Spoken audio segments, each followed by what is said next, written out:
then they'll flag me to go around and dump in the pit. And then when I come back, I will flash this card again, and they'll give me a ticket when I leave. Scale ticket. Yes, so it's all super automated, like Steve was saying, and also the pit is basically a big kind of... Well, it's just it's a pit where you dump grain in, and then there's... yeah, you drive over it. Yeah, drive over a pit. A pit is what you drive over, and you empty your semi from the bottom, so your grain will go into the pit, and then they have all kinds of systems to get your grain into the bin. What's your favorite part of hauling grain? Oh, I guess just sitting in the truck and drive down the highway and listening to music. How many bushels of grain do you figure you haul a year? Well, I'm probably close to 800,000. Oh my gosh, that's a ton. Yeah, it's a lot for this little truck. Wow. Bigger trucks than this one out there, so I keep pretty busy. Well, you have a fabulous truck. Oh, thanks. What are the biggest things to kind of pay attention to and look out for while you're driving semi? Well, probably the main thing is road conditions, and especially in this country here in the northern Montana, we get a lot of ice and snow in the wintertime. So Definitely. there's a whole different set of rules where we live when it comes to driving in the winter. Another thing is passenger cars. A lot of times they are impatient because they end up having to follow us for a long ways, and then they'll try to go around us, and accidents happen quite often. Yeah, that's never a good thing. In fact, 75% of accidents that involve a big semi-truck are usually caused by a passenger car in some form or another. So, Oh wow, I didn't know that. yeah, so we have to keep an eye out for everybody else, let alone ourselves. Definitely, it's very important.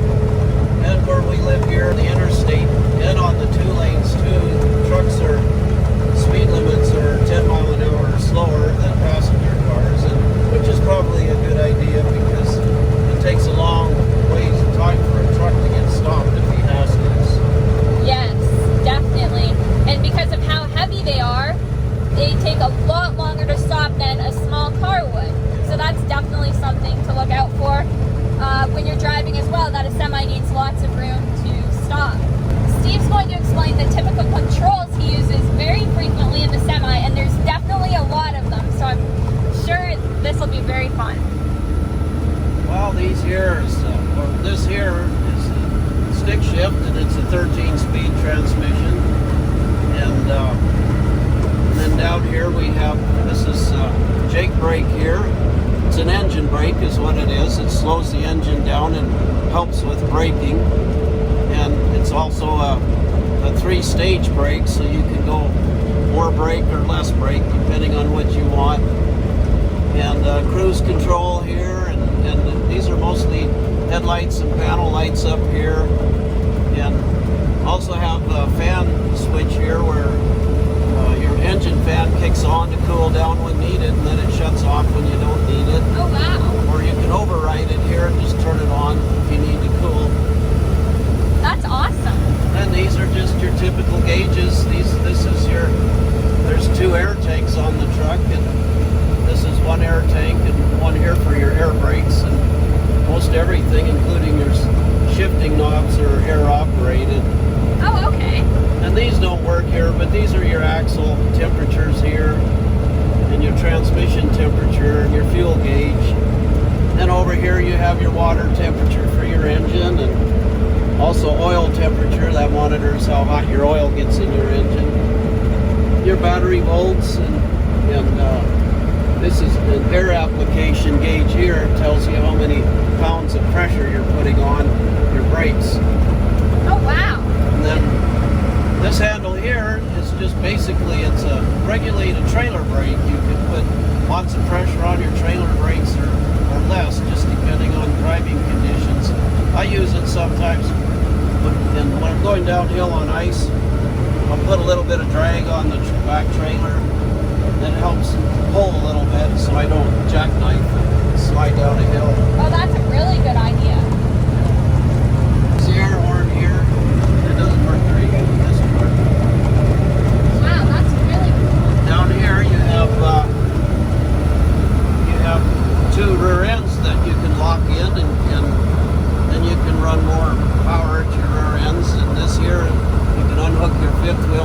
trailer. And this is an airbag dump switch there. This is an air gauge. It tells me how much pressure I have on my truck air gauges. Oh, wow. And I can load my truck at a certain poundage here and I'll be within legal weight, because trucks have to, like mine, my truck can only haul 80,000 pounds legal. So this is an easy way to load it so that I don't get overweight. That's very important, yes. Wow, semis are definitely super technical, and that was amazing. So thank you so much for the explanation. Right now we're just driving on the highway to the elevator in Conrad. And here you can kind of see the back of the truck. All the fields still have lots of snow.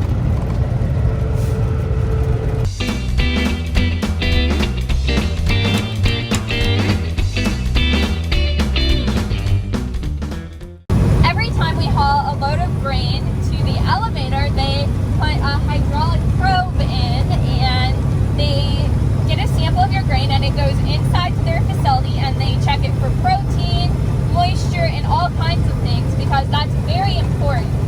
Right now we're going over the overpass and heading into Conrad to the elevator. When Steve did custom cutting, that's really awesome because it's a super hard job. You have to work lots of long hours, and basically what a custom cutter is we cut most of our wheat with our own combines, but sometimes if we can't get to the rest of it, we'd hire a custom cutter, and they basically come in and cut your wheat for you, and you pay them to cut your wheat so that you can get all of your wheat in before maybe the weather comes, or if you don't have combines or things like that. When I grew up on a farm in Cut Bank, and when I was 24 years old, I met a guy in Colorado, and we decided to buy a combine and take it to Texas and go cutting wheat. And so we went to Kansas, a little town in Kansas, and bought a combine, and we took it to Vernon, Texas, and started cutting wheat, and it was a lot of fun. We were single and just one combine. We didn't need a harvest crew or anything, so we got to put in the hours we wanted to and take the days off we needed to, and so on. And 10 years into the business, then my goals changed as I got married, and so I decided I just wanted to quit and get out. So we sold out in 2005, and then I just stay close to home. I don't get more than 50 miles from home now, so. That's amazing. Corners are really important in a semi. Yeah, when you make a turn with a semi truck, your trailer doesn't follow you like your truck does, so you have to take wide turns and very wide turns actually, and then you have to look out your mirror there to watch your back tires, make sure that they don't creep up and run over something or somebody. Super important. Yeah. Sometimes when you're on a not super wide road like this, someone has to pull over in order for both people to get by if you have two semis. Kind of like the combine on the road as well.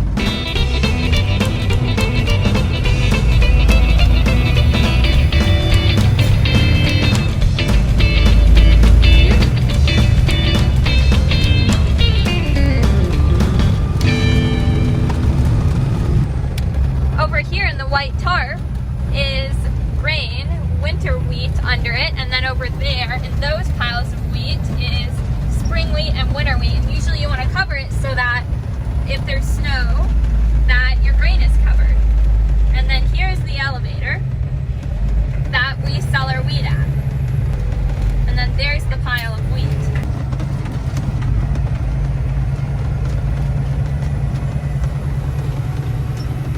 Oh, and we can even see someone just pulling out there.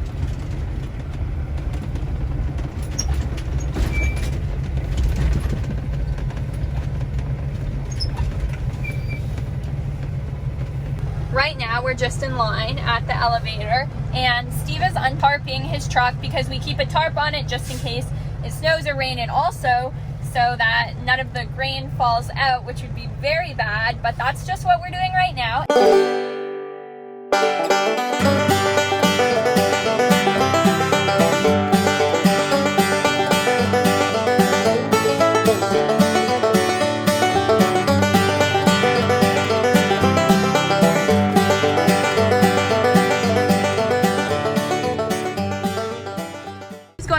a little bit about the elevator. Well, we're just waiting for, we're sitting here loaded and we're waiting for these trucks to get out of our way so that when they pull over the scale and leave, then we'll pull up on the scale too. And then we'll circle around when they tell us to, that green light down there, and then we'll pull inside where that white truck is over there and dump. And this grain here is going up into those silos, and I think they hold close to 1 million bushels or something. Wow, that's a ton. Like 1.2 million or something. I'm not entirely sure. That big white pile over there, there's supposed to be 1 million bushels of wheat in it. Oh my gosh. Straight west over there. And I'm not entirely sure how much they got in these two piles here, but the big brown piles are green as well. yeah. When the elevator finds a market for the grain, then the train comes in on these railroad tracks over here. It's usually 110 cars. Wow. And it circles in here empty, and then they load it out of this elevator, and then it gets sent to different markets, usually out to the coast. Could be Portland or, ooh, okay, or somewhere out there, and then it gets shipped overseas. That is so interesting. Thank you. Now this semi is just pulling out.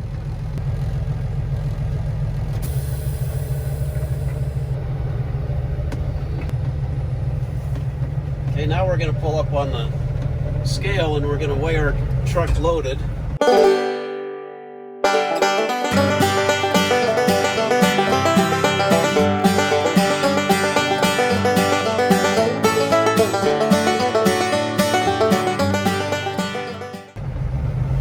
And that hydraulic probe there is going to probe our truck and take a sample of grain out. I'm going to pull all the way up here to this kiosk here, and we're going to use this card right here, and we're going to scan it on this scan over here, and it'll tell us who owns the wheat and everything. That is so cool. And then the sample will go in there, and they'll be able to see the protein and everything like that. And then they also have a light up here so that the truck behind us can tell when they can go. So it's a red light now because we're on it, and then once we get fully off the scale, it'll turn green. And then here's a better view of the pile of wheat as well. Here's the probe, and it's all the way there. And as you can see, it's moving around there, flitting back in. And basically it just goes down and it gets a sample of wheat so we can do all the tests on it.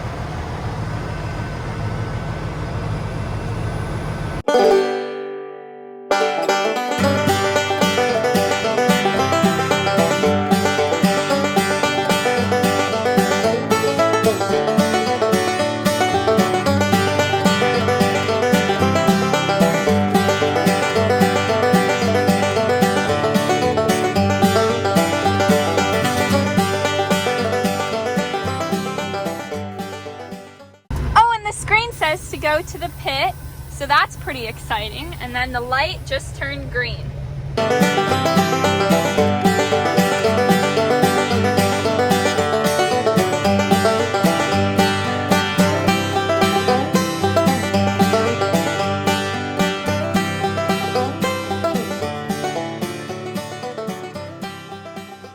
Now we're going to head all the way around to the pit. So here's Steve coming in with his semi, and as you can see, this triangular part, like I showed you in the grain bin tour video, is what the wheat comes out of. So we open those,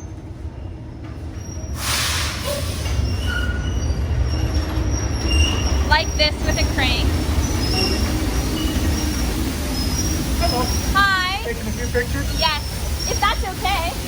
Thank you. So here's the wheat coming out. And it goes all the way down there.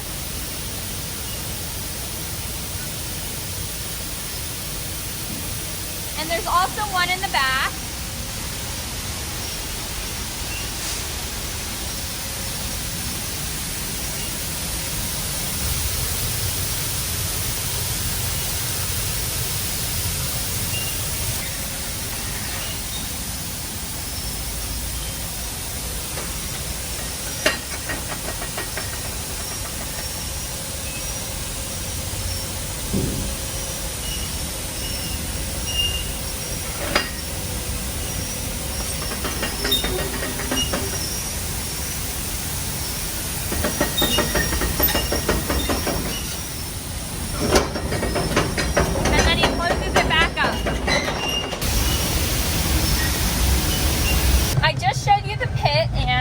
grain coming out of the semi, and now we're going to pull back on the scale because we have to weigh the truck empty, so that you subtract the weight of the truck empty from the truck when it's full, and then you know exactly how much wheat you had, because it can be different every time.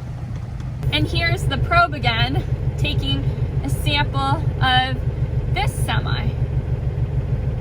Now the light has turned green, so we're going to pull on and get the truck weighed. Now Steve is putting the tarp back on his truck to go back.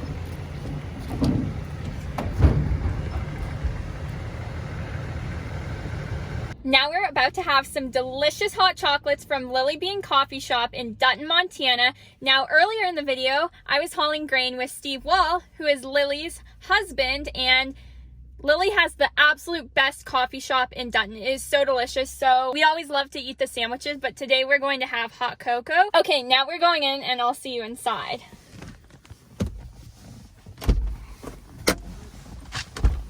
Now we're at the Lily Bean Coffee Shop and we're about to go in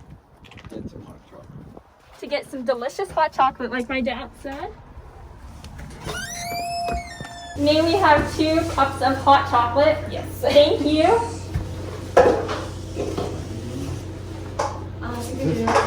This is...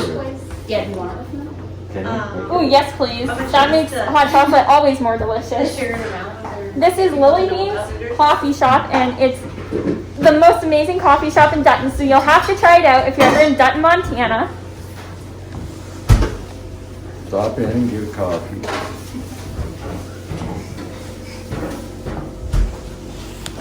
Yes, you can get a coffee, super amazing, delicious sandwiches, and hot cocoa. And you can also get donuts and lots of different things. Right off the press, it's our bestseller. Oh yes, that's a very delicious one. I've had that as well, and that I would say is my favorite. The turkey, bacon, avocado, right? Yep, turkey bacon avocado, and the bread comes from a local bakery. The Blue Truck bread with Jacob and Courtney. Oh, that is supposed to be so delicious. Yes, it's great. So the bread is all local, and they have a great bakery there and sell bread. So it's important to support local. Yep, so the bread comes from a local bakery. Our donuts come from a local bakery in Shoto, Byler's Bakery. So this is a local business and we're supporting local businesses. That's amazing, thank you. You're welcome. And when you come to Lily Bean Coffee Shop, you never know who you're going to see. Sometimes you see your awesome neighbors and everyone in town, and it's just an awesome place to visit with your community. It's like we're really losing our small town and our community oriented. And it's really important to keep that alive. Yes, so this has been the best part about that, is having a place for neighbors to see each other, and just a great gathering spot. Definitely, and it's a fantastic place to come and eat and just say hello to everyone. Lily was making a great point. A lot of times when farmers are at the gas station getting kind of new tires and different things put on, you can come here and enjoy a delicious hot chocolate or sandwich. Yep, it's a great place. Or when the farmers are over at the co-op and taking a long time, the farmers' wives like to come over here and have some coffee too. So oh, definitely, I can't blame them because it's fantastic. Yep, so it's a great waiting place. So oh, definitely. Thank you. Thank you, Lily. And we've now expanded and got some local crafts. So oh, yes. You want to take a little... Oh, definitely. We're going to look at that now. Yes. Thank you. So here are some of the local crafts and different things that they have here. So it's really awesome. You're okay. I just had to pass the video. And so you're always supporting local here, and these types of businesses are what keeps little farming communities going, because if we didn't have them, there wouldn't be much here. We support local by going to their business, and they support local by using local breads and donuts, and then also supporting local artists, and everyone in the community is supported here, and that's why shops like this in small farming communities are so important, and it's so important to go to your local coffee shop and support them whenever you can. So there's lots of amazing stuff in here by these great artists who are also your neighbors. My dad and I love coming in here, and I always get so excited when I get to come to Lily Bean Coffee because the stuff is Fabulous. it's fabulous, just like my dad said. It's amazing. Oh my gosh, our hot chocolate's ready already. Thank you. Ooh, it looks delicious. Okay. Thank you, Molly. Thank you so much. It's so good. And thank you, Lily, for showing us the... Thank you so much for... Well, and thank you for coming in. Oh, definitely. So if you're in Dutton, Montana, come and support Lily Bean Coffee Shop because it's truly outstanding. Yes, come and see us soon. Yes, definitely. Thank you. Thank you. Thanks for coming. Right after we got hot chocolate at Lily Bean, we saw Tom, the manager of Dutton Mountain View Co-op. So that's pretty cool. And a lot of times people come here, and while they're waiting for a lot of the services you offer, they go into Lily Bean Coffee Shop. True. What kind of services do you provide? So, as a manager of Mountain View Co-op, I have employees that provide on the farm combine tire service, tractor tire service, sprayer tire service, whatever tire service you probably need. All kinds of services for farmers. Yes.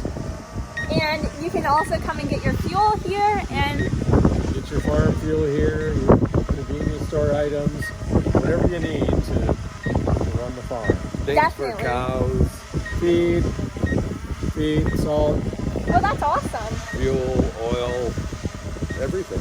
just about everything you need. And even Dog if you're food. running low on ice cream, you can come and get ice cream. Ice cream, milk, bread, butter, whatever. It's awesome. It's kind of a little mini grocery store at the same time. Definitely. Thank you so much. You're welcome.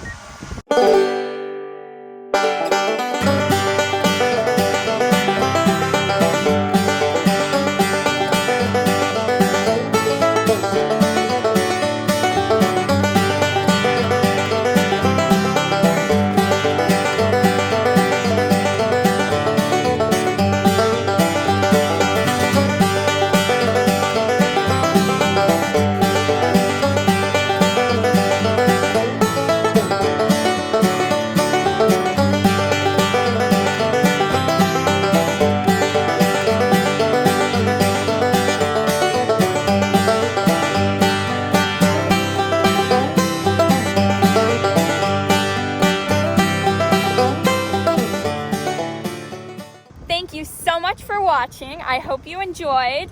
I had a great time hauling wheat today. So thank you so much. And also make sure to follow Kate's Egg on Instagram, KATES_AG. And then Kate's Egg on Facebook and Pinterest and Twitter and everything else. And then also, if you'd like to visit the Kate's Egg website, katesegg.com, and then make sure to like and subscribe for more videos. Thank you so much for watching. Bye!